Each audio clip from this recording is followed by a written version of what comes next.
Hello बच्चों, let's see the question. Given that both liquid A and liquid B exert same amount of pressure, what would be the height of column of liquid A if density of liquid A is twice the density of liquid B and height of liquid is 10 centimeter? Now to answer this question, first we will discuss here the key concept, and here the key concept will be pressure exerted by a liquid on a given surface it is given as. जो हमारे पास यहाँ पे liquid होता है वो किसी भी surface पे जो प्रेशर एक्सर्ट करता है वो डिपेंड करता है एक तो डेंसिटी के ऊपर, दूसरा एक्सेलरेशन ड्यू टू ग्रेविटी के ऊपर, और तीसरा जो हमारे पास डेप्थ होती है गिवन लिक्विड की from a given surface, and it is given as d into G into H. यहाँ पे d डेंसिटी को इंडिकेट कर रहा है, h हाइट को और g acceleration due to gravity को।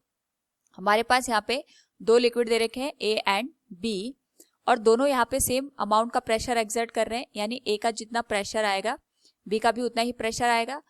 और यहाँ पे जो हमारे पास ए की हाइट है वो पूछी गई है, जबकि बी की हाइट दे रखी है 10 सेंटीमीटर। इस पर्टिकुलर केस में हमें एक और इन्फॉर्मेशन दे रखी है, that is density of liquid A is twice of the density of liquid B. यानी अगर हम इसको लिखना चाहें तो ए की जो डेंसिटी है वो बी के कंपैरिजन में 2 टाइम्स है। तो जो ए का प्रेशर आएगा, अगर हम इसमें फॉर्मूला पुट कर दें तो ये आएगी density of A multiplied with acceleration due to gravity into height of the column of liquid A, H A के बराबर आ जाएगा। इसी तरीके से अगर हम बी के लिए बात करें तो ये आ जाएगा density of B multiplied with acceleration due to gravity multiplied with height of the given column. तो इसमें जी से जी कैंसिल हो जाएगा क्योंकि सेम वैल्यू है। हम यहाँ पे ए की डेंसिटी को रिप्लेस कर सकते हैं बी की density, that will be 2 times of density of B.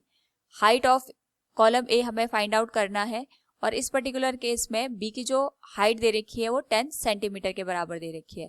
Similar term हम यहाँ पे कैंसिल कर देंगे, तो height of column A will be given as 10 divided by 2, that will become 5 centimeter. So from the given question we can say here what would be the height of column of liquid A?